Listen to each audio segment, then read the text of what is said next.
இப்போ நீங்கள் திருநங்கைகள் சொன்னீங்களே சார், அந்த சர்ஜரி பண்ணும்போது என்ன காம்ப்ளிகேஷன்ஸ் நீங்கள் பார்த்துக்கிறீங்க? அதான் depending on this thing. For example, இப்போது நம்ம ஒரு மேல் டு ஃபீமேல் கன்வர்ஷன் பண்ணுறோம். இப்போ மேல் டு ஃபீமேல் கன்வர்ஷன் பண்ணும்போது நம்ம மேலே இம்ப்ளான்ட் பிளான் பண்ணுவோம், கீழே வந்து வெஜைனோபிளாஸ்டி பிளான் பண்ணுவோம். இப்போ அந்த வெஜைனோபிளாஸ்டி பிளான் பண்ணும்போது என்ன ஆகும்னா, ஒன்ஸ் அவங்க ஒரு விஷயம் நல்லா தெரிஞ்சுக்கணும். அதான் நார்மலான ஃபீமேல் அனாட்டமி கிரியேட் பண்ணணும்னா அதுக்கு சர்ஜரியோட காம்ப்ளெக்சிட்டி அதிகமாகிட்டே இருக்கும்.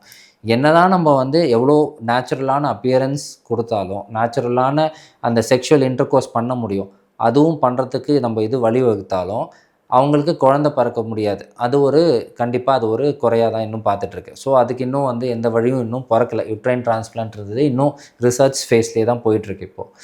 அதே மாதிரி இப்போது திருநங்கைகளுக்கு பார்த்தீங்கன்னா கீழே வந்து பீனல் இது ஃபேலோபிளாஸ்டின்னு சொல்லுவோம். இந்த ஃபேலோபிளாஸ்ட்லேயும் அகெயின் ஃபேலோபிளாஸ்டில் என்ன தான் நம்ம ஷேப் கொடுத்தாலும் சரி, அதுக்கு பீனல் இம்ப்ளான்ட் வச்சாலும், ஆனால் அந்த செக்ஷுவல் இன்டர்கோர்ஸ் பண்ணும்போது அந்த ஒரு ஃபீலிங் வந்து எங்களால் ரெப்ளிகேட் பண்ண முடியல.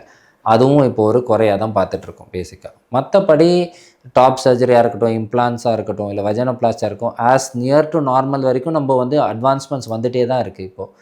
பட் அந்த ஃபீலிங் அந்த அந்த இப்போ குழந்தை பிறக்க முடியாதது, அந்த செக்ஷுவல் அரௌசல் கொடுக்க முடியலன்றது தான் இப்போ ஒரே ஒரு குறையாக பார்த்துட்ருக்கோம் இப்போது.